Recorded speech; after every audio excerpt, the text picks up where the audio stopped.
Welcome everyone. Good afternoon. Thanks for joining.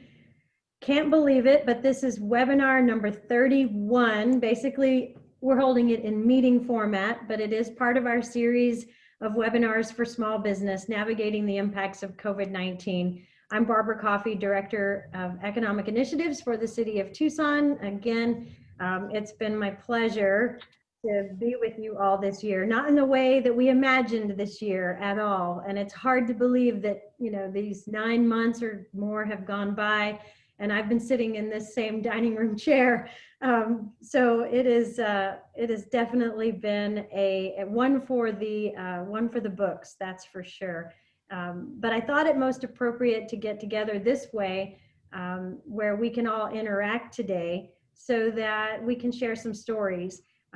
And reflect on the year and also talk about maybe what we want to have happen in the new year.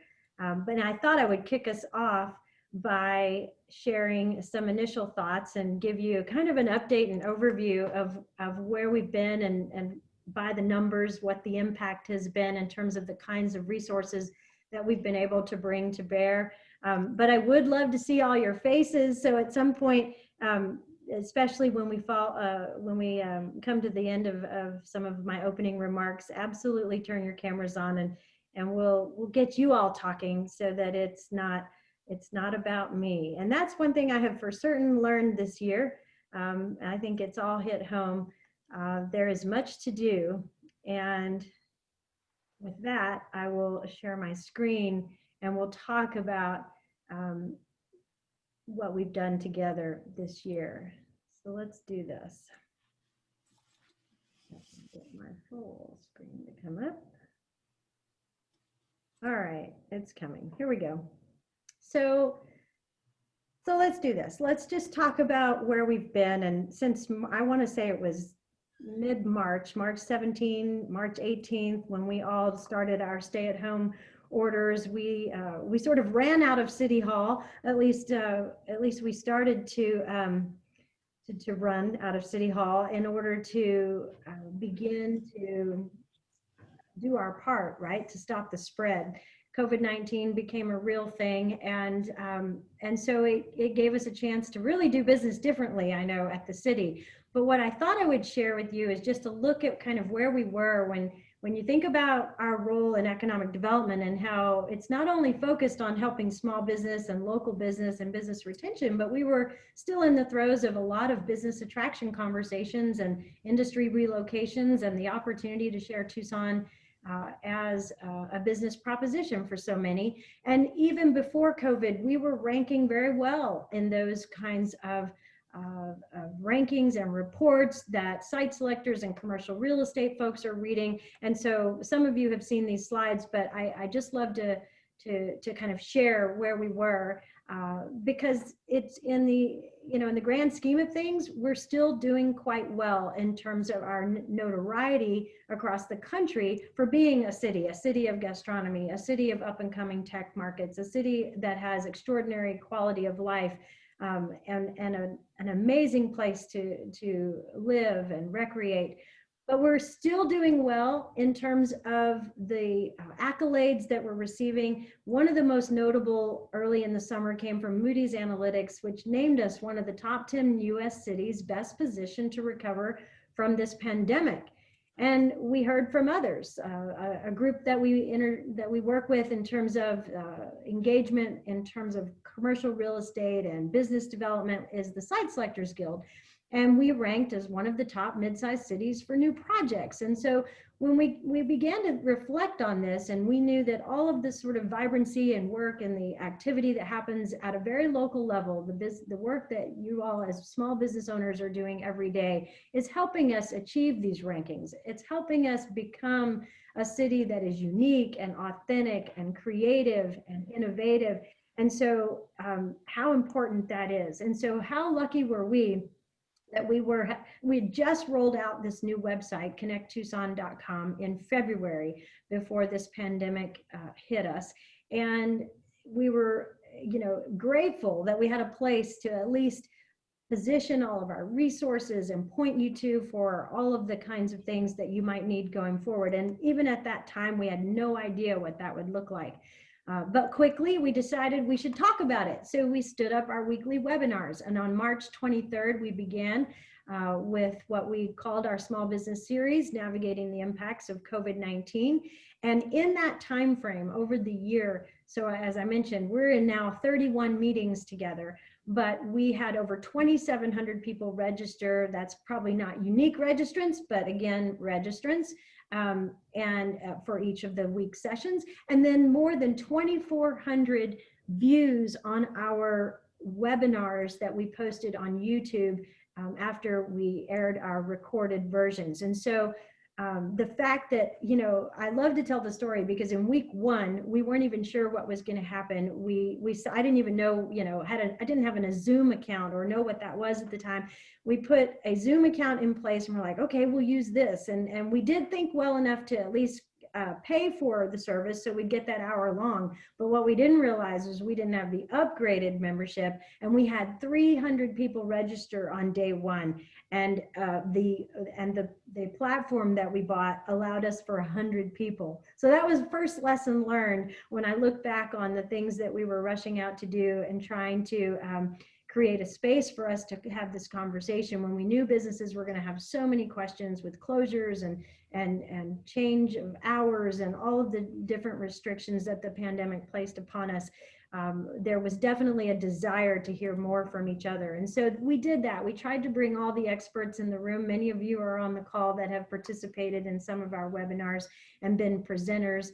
And without you, we couldn't have done it. We wouldn't have had the information to share if it hadn't been for you all and your willingness to join us on these Monday afternoons. So I really appreciate that, and all of our partners for being engaged. Something else that we had always had at the city, but again, was probably not seeing near the volume of activity that we saw come March, April of this year, our small business hotline. So that number 520-837-4100 has been part of our Economic Initiatives Office for quite some time. When the mayor when we had our first retreat back in January before the pandemic became a thing, I remember that, you know, the mayor had mentioned small business navigators. Wouldn't it be great if we could really amp up what we're able to do to support local business? And I said, absolutely.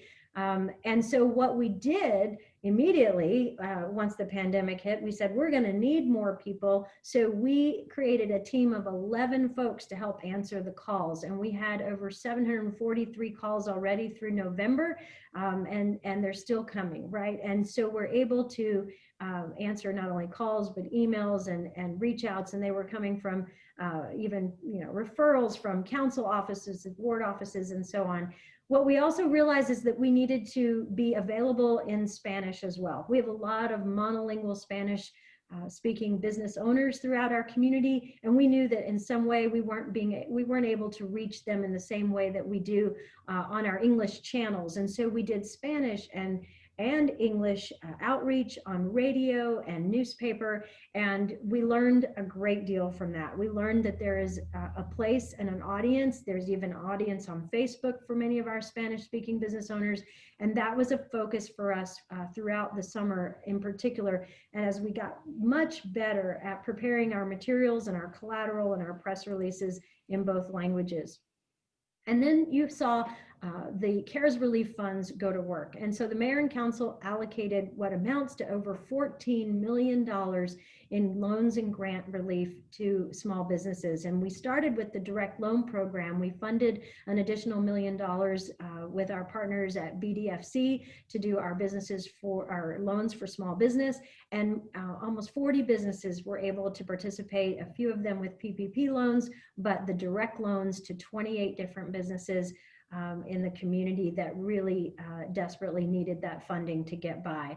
Of course, everybody is still in need of financial assistance. We keep ringing the bell for that. We had mayor and council announce an additional several $1 million to take us to more than 13 million now in the small business continuity grants, which I want to remind you are still available. Applications at the YWCA on the website are still being taken. I know that arts and entertainment venue grants have been important, another recent addition in the last couple of months. And there were also grants for nonprofits as well as workers and families. And the pipeline, I know, for workers and families has been immense. And I think they are running through all the current applications at this time. The Women's Foundation is the organization that has been administering those funds.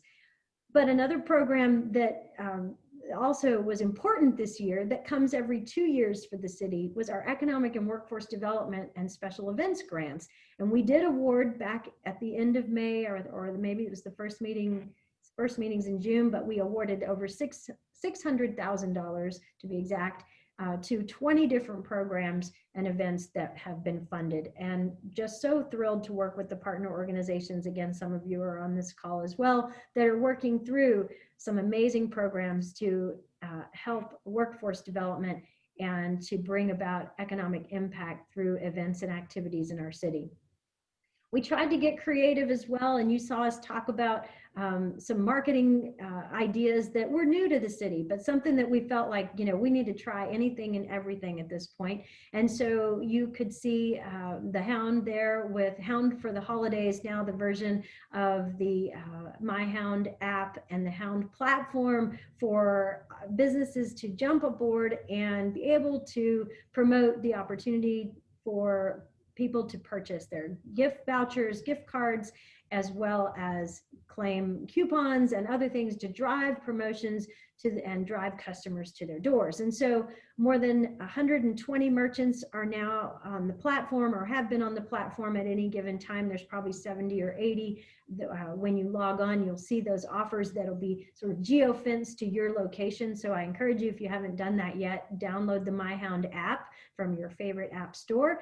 And that has resulted in over $17,000, almost $18,000 in direct revenue to merchants. And so we're going to continue that platform. We have a lot of bandwidth left yet to do that. And so I encourage merchants to get on board as we support that activity. Another opportunity that came our way this year was the opportunity to engage in a very different kind of business recruitment effort, and that is the True Local e-commerce platform. So we were excited when we saw an opportunity for a pilot program. This Bay Area startup approached or engaged in a nationwide search, and we were just one of many cities to respond, and we were one of 3 selected to participate in their pilot. And we were just behind Indianapolis in terms of the launch this fall, and now we have over 30, it looks like now 33 merchants that have signed on. I think you'll see 14 or 15 there active today, but about 19 others are coming fast with their items, so that you can actually have a place to browse and shop, but be able to choose from local vendors, local merchants here in the area that will offer their items for pickup or delivery, local delivery. And that's a chance to give some ability for merchants to compete against all of us that are pointing and clicking and shopping on the likes of Amazon and others that are the retail giants that we're used to going to. But if you want to search for a candle or a book or, you know, you name it, a t-shirt or an Arizona trinket, you know, you name it, you're going to find it. And that's what's so unique about the True Local platform, is that you'll get those merchants who are really giving you that chance to shop local and keep your dollars local. So other things that we did at the city, we worked hard with our partners in planning and development services and real estate and transportation for the extension of premises so that you could do more outdoor dining. And I understand that we have about 30 businesses taking advantage of that. And so you'll see those extensions of premises, especially throughout downtown, but in other areas of the city as well. The city also worked with some of the CARES relief funds to address what I call the digital divide. Quickly we found that those who were going to need internet service absolutely for schooling, and not only schooling and work and other activities, but that those who were most vulnerable and may not have had access, we needed to find a way to solve for that. And so the wireless technology infrastructure that's available now is being promoted, and there's, as you see, the application period up through December 21 for access on this Wi-Fi pilot throughout the city.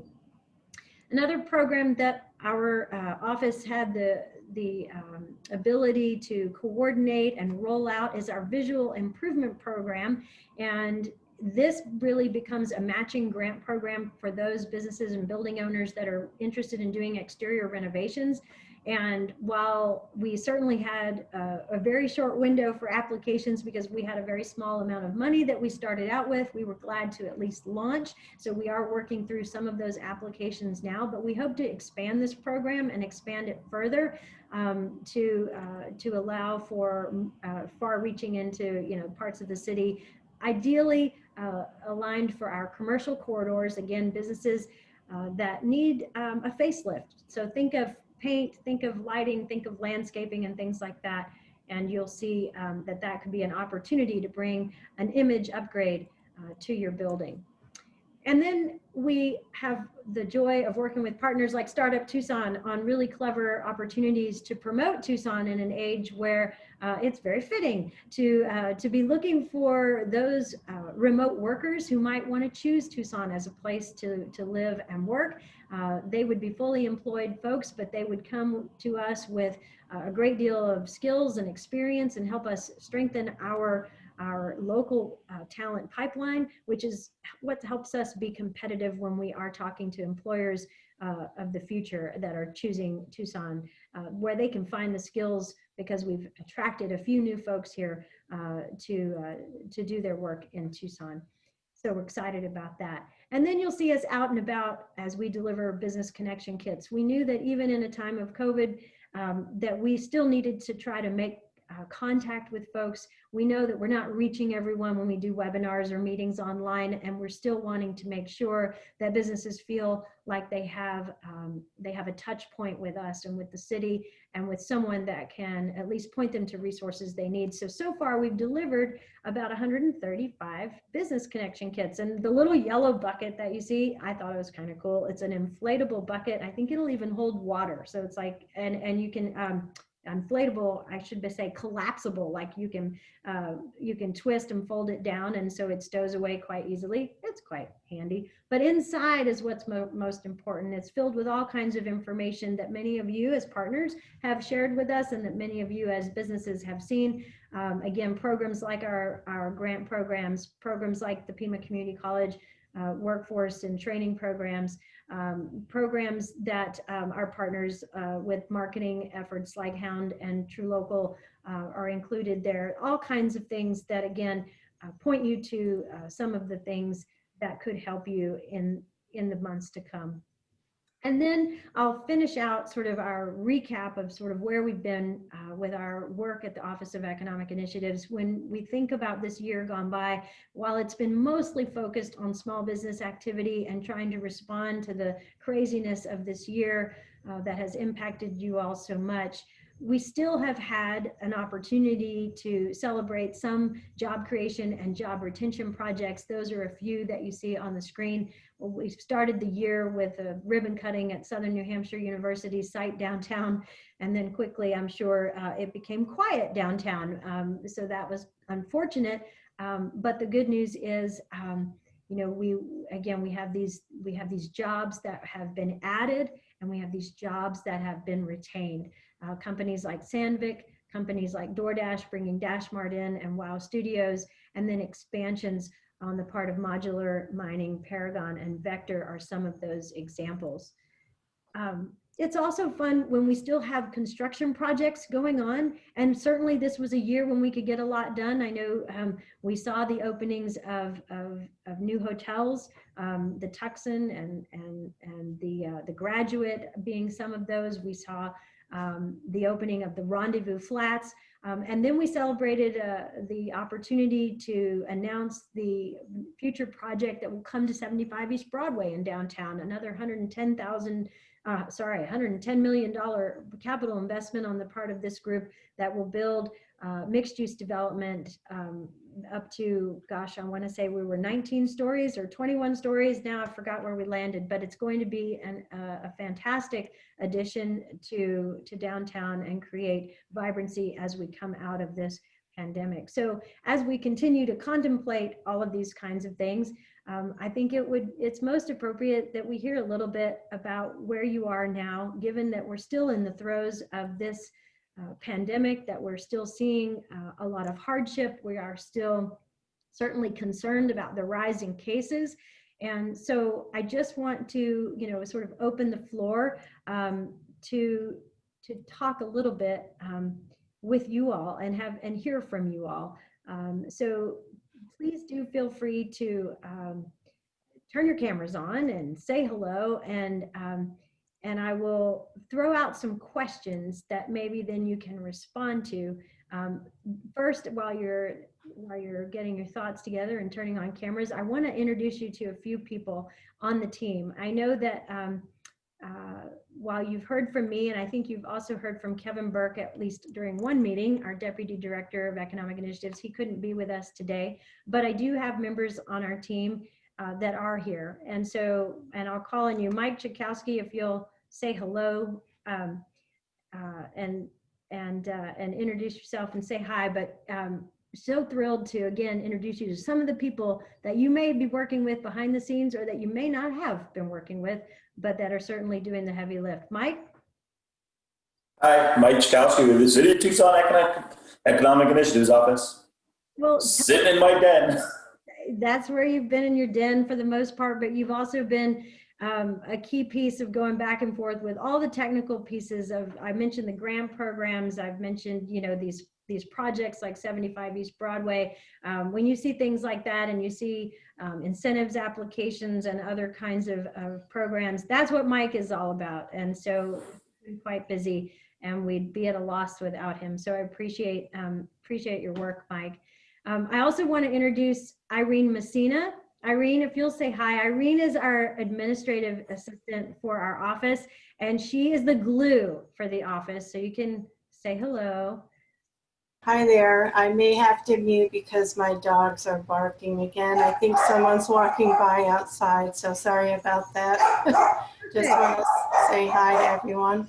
Thanks, Irene. No, that's perfect. I can't tell you how many dogs, and I'm sure you all have, how many dogs have barked over this last 10 months of being together on Zoom and virtual meeting. But Irene has helped with a lot of our marketing, all that social media that you see, a lot of the press releases and articles that we've been writing. She's responsible for a lot of that. So again, just want you to see some of our faces. And then finally, Teresa Noon is here, and Teresa has a unique and shared position with us. She has been most visible with our Thrive in the 05 efforts, the revitalization in the Miracle Mile and Oracle area. Teresa, say hello. Hi, everybody. Yeah, and like Barbara mentioned, so it's a unique position. It's a shared position between Pima Community College, Workforce Development, and City of Tucson Economic Initiatives. And it's super exciting to be part of the team. And I also want to thank all of you for just your perseverance and persistence throughout this epic year we've all lived through. So I hear you got to see all my slide notes on that. Oh, well, life happens. For some reason, when the last technological updates happen or whatever reboots happen, it always shows up differently. And so I guess I have this new presentation mode. Okay, so no worries. Yeah. Let's see, Teresa, thank you. And again, thanks for the visibility you've brought to the Thrive in the 05 area. We just continue to expand what we're able to do, and I'm excited and thrilled that at least going into 2021, we'll have a great team to help us do that. I'm half expecting, oh, well, okay. It looks like yep, but it may not happen. Okay. So one of my special guest had a delay. So let's start with a question. I really want to hear, let's do this. Share some of your more challenging experiences that you've had this year. And you could take it to the flip side and share something most surprising or inspiring that may have happened this year. So your challenging moments or your more surprising or inspiring moments. Anyone want to kick us off and share from this year? There's always crickets first, but I know there's a willing taker. No? Well, Anna, can you hear me? Yes, Sandra. Okay, yeah. So, well, thank you again, for this meeting. I think I'm new in this group. I did a meeting before with Alexa. I don't know if that is related to all this too. I don't remember her last name, but it was Alexa. And then I couldn't do more meetings because I was trying to, come up with new ideas for my business and see what was supposed to be doing. But anyway, so thank you so much for your help and for all, all the people here that they're helping all this business and small business in Tucson. But yeah, I mean, it's been a rough year. I started really nice and then everything just went down the hill. But after the, when we went into lockdown and trying to reopen, I'm sorry, again, I think the challenge was, to where can I, start all over again pretty much. And I thank to a lot of the markets there start opening and then I could participate. So actually that was my inspiration. There's a lot of people, they are risking pretty much their lives too. They're getting sick and exposed, to markets and be up there. So, but it was an inspiration just to see all these people gathering and having their sales in different places. So I participated in a few of them because there was not many during the summer. The whole summer was very hot. So at the end, I started doing it. So, but that eventually gave me a more, like that's an inspiration because a lot of people, and they're still doing it. I think I'm gonna miss a couple of those because COVID and they are, saying not to be in large groups and all that. But at the beginning, I tried, just to do something because I wasn't doing much at all. So, but yeah, that's pretty much, and been pretty challenged. I mean, there's a lot of things that I could say, but So what is your business type, Sandra? my business is arts and craft. I make ornaments out of paper mache and paper flowers from crepe paper. So, and also we teach workshops for the, we started doing that. And so, but yeah, it's most pretty much because I don't have I work at home and then I go to different events. Yeah. But that's pretty much what is my business about. No, I think I appreciate that. And that's exactly what, we felt like there was going to be this opportunity for many of the business owners like yourself to sort of to pause and take advantage of some of the workshops and trainings. And I think you did some of the work with either our YWCA or Tucson Hispanic Chamber partners that we hosted a series of workshops that were also in Spanish. And I think, again, speaks to where we were just trying to make sure that people were not feeling isolated or disconnected, but also while there was this change in business, that you had some time to take advantage and shore yourself up and think about some new ways of doing business. So, so I applaud you for connecting in. I think that's awesome. Thank you. Thank you. And Hey Barbara, it's Lori from Community Investment Corporation. oh, great. So if you don't mind, Al, I had to think a little bit about your question about what was our challenges and inspiration, but I think I have some great examples from Community Investment Corporation. So I am the small business lending manager there. And I think when we think about challenges, and many of the organizations who are nonprofits probably face the same thing, was that we had so many people coming to us because they were navigating unfamiliar territory. None of us had ever been here before. People didn't know where to go, who to call. They stumbled across us, maybe heard about us on one of your webinars. And I have to be honest, for every loan we made, we probably talked to 5 people around Southern Arizona, even sometimes reaching out to Maricopa County to help people, Barbara. But I think in that challenge, we all learned at CIC how important community was. So whether it was through YWCA or many of the other organizations out there, there was always someone who could come and step up and help our small business owners or individuals. Most of you know that we participated in the eviction prevention program. So CIC helped distribute almost $2 million directly to landlords to keep people in their homes. So that eviction prevention program took at least 2/3 of our staff. We didn't know we were going to be doing that at the beginning of the year, but we're able to step into that role and really help so many people stay in their homes, and of course help those landlords because they're making payments on many of those properties as well. So I think really that was our challenge. The positive we saw in that was how well our community came together. And then I wanted to share one of the things that was inspiring on behalf of CIC. So after the death of George Floyd, our staff came together in a meeting and overwhelmingly communicated that we felt we needed to do something. And so the staff at CIC came together and we formed what's called our BIPOC Loan Fund. It stands for Black, Indigenous, or People of Color. It's a loan fund that we had 100% of our employees of our nonprofit put together money. We then had our marketing folks, some other people. We now have donations from people throughout Southern Arizona, stretching even a little further. And this loan fund is going to roll out in early to mid 2021.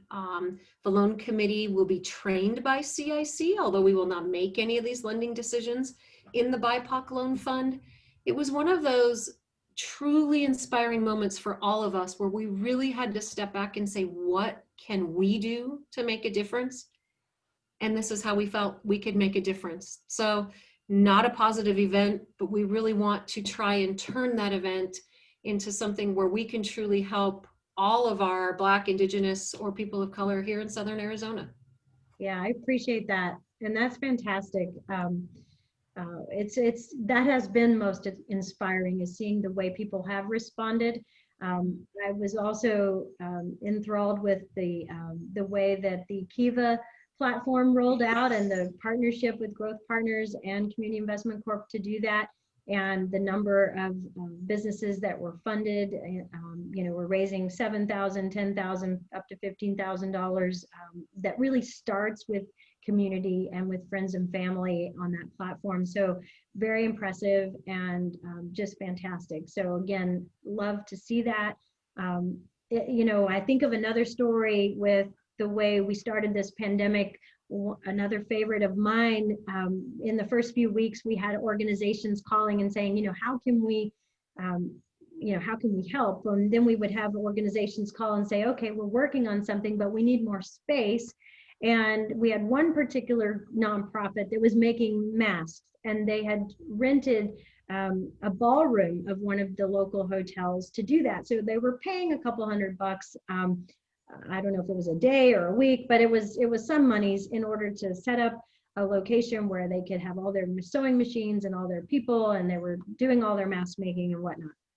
And they were running out of time, obviously, and of course didn't want to have to pay the money ongoing, right, to continue to do what they were doing. So they reached out and they said, where could we, we need a new space that's more cost effective and that we could do this more long term. So long story short, I got together, reached out to a couple folks, went to my partners at the county. We came up with a connection at local industry, Universal Avionics. They had some underutilized warehouse space, and boom, we connected the nonprofit to this company, and they made the space available for them to keep on doing what they were doing and get those masks distributed in our community. So just, it was quick reacting in the early weeks of the pandemic that brought a lot of those interesting things to us. And so what else has happened that either that you want to forget or that you think has, you know, inspired you or taught you something new about maybe how you might go forward in 2021? What else? I can share. I'm Nicole from Hotel McCoy. Trevor already knows a little bit about my story right now. I'm pretty discouraged right now, and usually Hotel McCoy and myself in general tend to be super optimistic and always respond positively.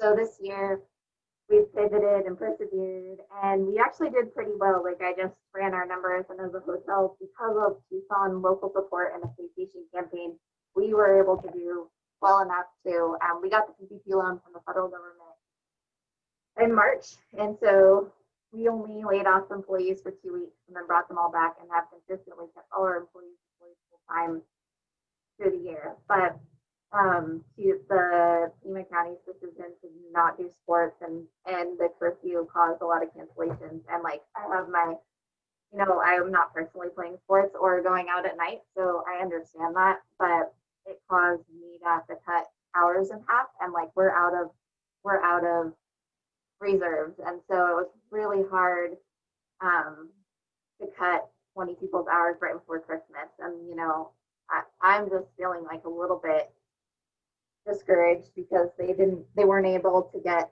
the funds for the workers and employees, and I'm trying to apply for the small business money, but it's honestly, even applying for funds right now is just another thing to do when you're like already working 80 hours a week trying to fill in the gaps and survive your business. So to be honest, I'm feeling like a little bit discouraged. Like, this last third wave is really, really tough.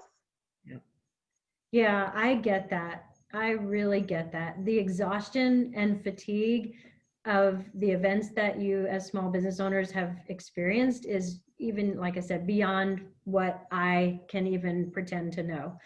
And I think that, you know, for those of us who are in the category more of resource partners on this call, feel that way. That we almost feel helpless, right? We've tried, we've put together as many things as we can think of to put forward and to try to assist, but it's not enough, and we know that. And I think that's where we're all sitting right now. It's almost, I think we're all just hoping for a holiday just so we don't have to think about anything else. But the truth is, as a small business owner, you don't get that luxury. You're thinking about it every day, and so I appreciate you sharing. And I do think you have a mayor and council and a team of people here in this community that are trying to find solutions and that will continue to try to work together. I think that's Lori's comments hit that, you know, home. It's that, you know, we're going to continue to try to find ways to support each other. And it's not going to be easy. It's not going to be easy. Larry? Yes, thank you. Because Nicole just triggered a thought with respect to the frustration that we all feel and the kind of the weight on our shoulders. You know, Pima County and Tucson and our region here really has responded well in terms of trying to do the right things. All of you included around the conversation here today, and that is, you know, doing what we can in terms of our services or businesses in order to keep people employed. And I think it's a great story to tell. However, so why are we where we are today? Well, I think we need to look way up the food chain, and that is at the very top of our governmental structure. And so if it offers any relief for us here, and that is that I think there's a light at the end of the tunnel. I think the change in administration is going to be a very welcome change with respect to how the macro scale is now going to be conducted. I think that we're going to see somewhat of a shift, and there's going to be perhaps a bit more optimism, or we should all at least have a little more optimism that the situation is going to improve generally. And I'm speaking at the national level. And hopefully that trickles clear across the country, because you know, the situation we find ourselves here in Tucson is now being experienced by the entire country. And not everybody's responding as responsibly as I think we have here in terms of local policy. And so when you look at those two extremes, the national direction as well as what we've had to do locally, I think it's good that we're here, quite frankly. I'm very glad to be here in this community because of the way we've responded. So I'm hoping that this sheds a little bit of optimism that perhaps, you know, the vaccine will be delivered efficiently, and that that will help folks develop a little more confidence that we're headed in the right direction. A little anecdote, you know, I just had an email this morning from the proprietors at Cafe Milano. A very unique situation there. You know, they're Italian, and they literally are in Italy. They can't get back into this country. And as a result, that business is not going to survive through no fault of their own. And so, again, I spoke a little bit about the national kind of view of things really hopefully changes, and so that we do not punish entrepreneurs who, you know, had a niche here in Tucson and employed local people in a restaurant downtown, which I found, you know, enjoyable, you know. And so it's just a small story, but it's hopefully those stories will not continue to repeat themselves, where we see some of our finer establishments basically go away. Hopefully, it's also an opportunity, because I'm the eternal optimist, and I think it's an opportunity for others to come in and hopefully fill that space in terms of, you know, the city of gastronomy that we are so proud of. So I'll leave that optimistic thought there, you know, and hopefully, you know, in the next quarter, the next 2 quarters, things really do start to get traction in the positive direction that I'm hopeful will occur. I appreciate that. And thanks, Larry, for your comments, and realize for those on the call, Larry's also associated as he's the chair of the Tucson IDA board now, and they certainly are in the business of helping business. So he's someone you can reach out to as well for financial loans and other questions you may have. Yeah. Thank you, Barbara. And that's really what I really wanted to comment on, was the role of the IDA and its effort, working closely with Lori's group, the CIC.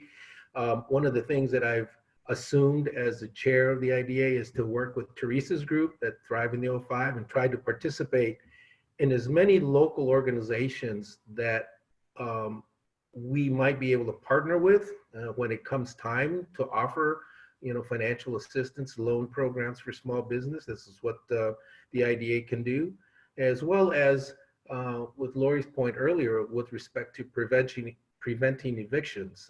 We have a great concern coming at the beginning of this new year with respect to our citizens who live in rental units and the potential for a lot of dislocation there. The IDA has taken it upon itself to try to do a little research in terms of how do we help the Arizona Department of Housing be more responsive to this situation and get resources to our communities in a more rapid manner. So we're going to work on that. It's a bit out of our bailiwick, but I think it's an issue that we need to address. And with my background in government relations, I see that maybe that's an area that the IDA needs to touch in order to help in any way we can. I want to thank Barbara, your group, you know, Mike Chakowski and Teresa are just tip of the iceberg, or tip of the, I guess, the iceberg of all the talent that the city has brought to bear on working with the community to try to make things a lot more functional and at least try to help with the recovery. We couldn't have done it without you. Mike is the liaison from the city with the IDA, and Mike has been extremely helpful. He's worked his butt off to get things done and get things, completed in this virtual world. We've continued to meet as a board, just like this, via Zoom. Not easy to conduct business that way, but it is what we have to do in order to be responsive. And Barbara, you've used the same technology and tools, and I think that's been one of the lessons learned, and one of the things that I think is kind of neat going forward, looking forward, and that is we've accelerated our use of technology. Scary as it is for us old folks, but I'll tell you, it's a great leap forward, I guess, that I think we need to not go back to doing things as we did before, but build from here, and let's use this technology. And we're going to definitely continue to work with small business and any business to make sure that they take advantage of these new technologies that they become familiar with and need to grow, as well as train their personnel to better utilize these new technologies. Excellent. Otherwise, we're not going to learn these lessons that I think were thrust upon us. So it's going to be fun in 21. That's great. Well, speaking of Mike Chakowski, he has his hand up. Or do you, Mike? Words of wisdom? I do. It's the words of 2020. I'm on mute. Yeah. I just wanted to say, just listening to Nicole, I mean, we've all talked to, I just was heartbroken. I was over at Pybird last week, downtown. Pybird's announced they're closing this Friday. And anybody that works in City Hall, knows that's where we run over real quick and get, a 5-minute sandwich or whatever. And, those stories are what is just the devastation of 2020. But I think what we can do, and this platform has helped to create, is a connection point. And what we're really trying to do with the city is create that connection point. I do this with the IDA all the time. I don't know how many times I've reached out to Larry and his group and said, hey, I've got a project in search of a loan. What can you do? And if their product doesn't fit, we direct them somewhere else. Same thing over to Startup Tucson. We are constantly, that's what we're doing, is referring people.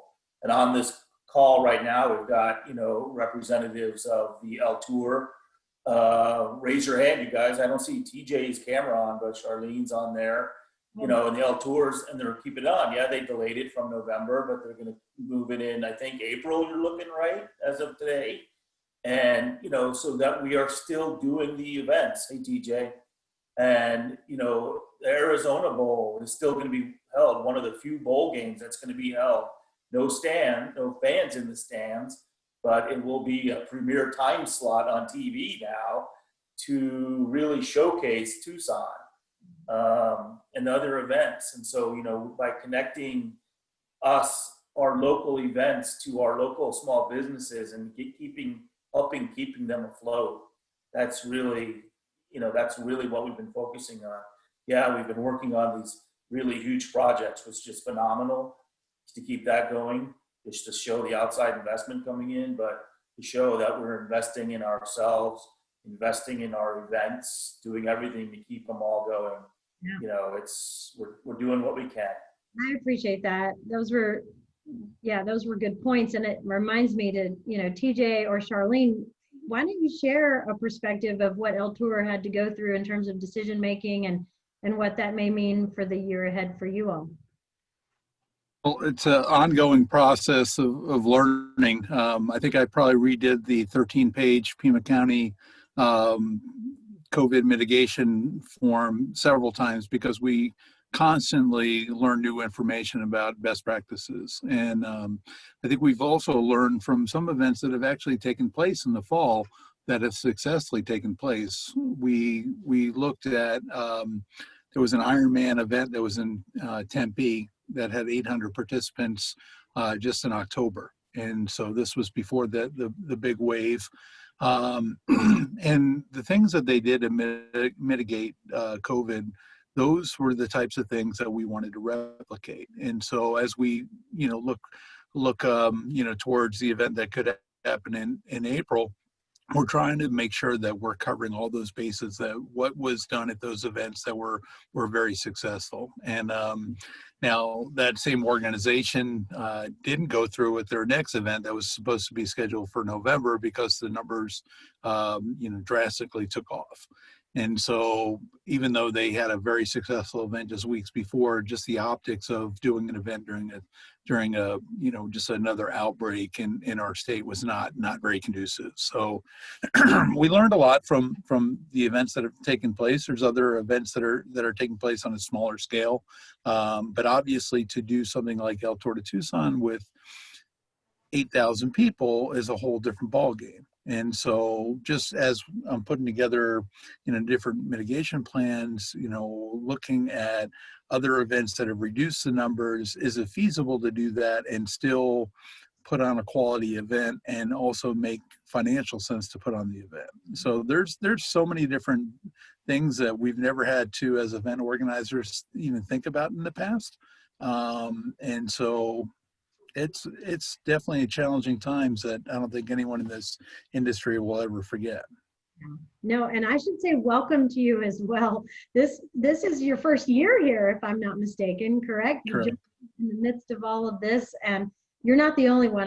There was at the Fox Theater, I think it was Bonnie that started her year here too.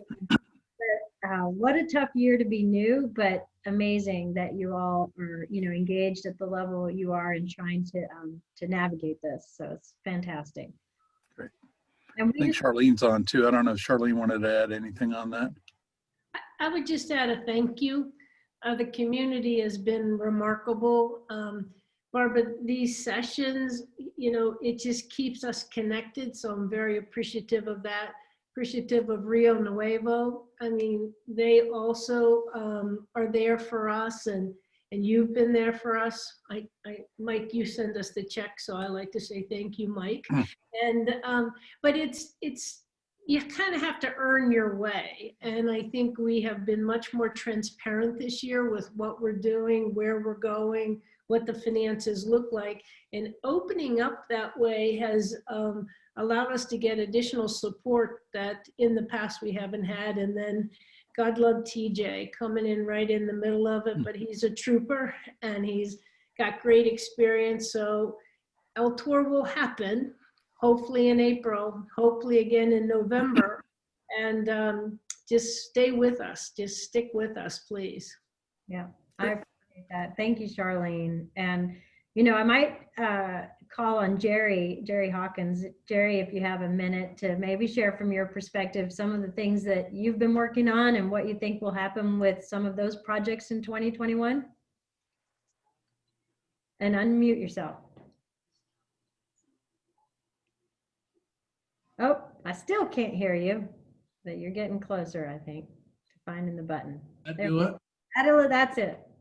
Okay, so first, Barbara, I wanted to thank you again. All of your I don't know, 40 or 50 presentations. I wasn't interested in all of them, but I attended, I think, most of them, and I really did have a learning curve regarding a lot of the things that the city is doing. Secondly is, in my 40 years of being in business here, I will tell you, you brought a pro-business perspective from the city, and that's really important because too many times the city is regulating us, but they're not participating with us, and you really brought a great level of participation, and I really appreciate that. From a hotel perspective, it of course was a tough year and is going to continue because what's going to happen right now, and I think it's going to impact restaurants and retail too, is that we're all expecting that the market is going to slowly start to improve, and as vaccines become available to the general population, it's probably going to be April, May, etc. Well, all of a sudden we start having a little better year and we go into the summer. So most of our clients are preparing right now to not see any significant recovery till October of 2021. So we think it's going to be a slow recovery. But, you know, we're excited. The Tucson economy is really interesting. I'll throw one little thing out and I'll finish. But one of the complaints over the last couple years as major new employers looked at Tucson, they didn't think that the stock of new apartments was great. And there was a lot of their young professionals that were not finding the kind of housing stock, primarily in apartments, that they wanted. And if you look over the last 6 to 8 months, it's amazing the new apartments that are being constructed in and around down Tucson. That's going to provide a great opportunity for a wide diverse of people.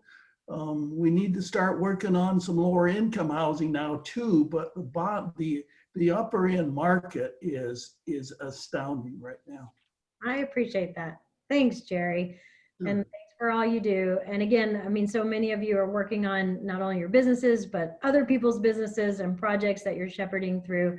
And that's important. So while I don't have our scheduled visit from Santa Claus, because of technology, I'm going to blame it on the internet. So that's why we're going citywide with Wi-Fi. I will call on a very special guest from the city's perspective, our fire chief, Chuck Ryan. Chuck, would you say hello? There you are. Hey, good afternoon, everyone. Fantastic. Chuck's been a huge fan of our webinars and has, I know some of his staff participated with us at least once during the year. And while you're not wearing a Santa cap, you're the next best thing. I'll have to save that surprise for some other day, but that's all right. So again, thanks to you and your team. And I think it's just good for all of our small business community to know you as well, and to know that the fire department is a friend that they can call on. There's been obviously, you know, your folks are out there on the front lines, as we say, every single minute, every single day, and we sure appreciate that. And so want to let you know that.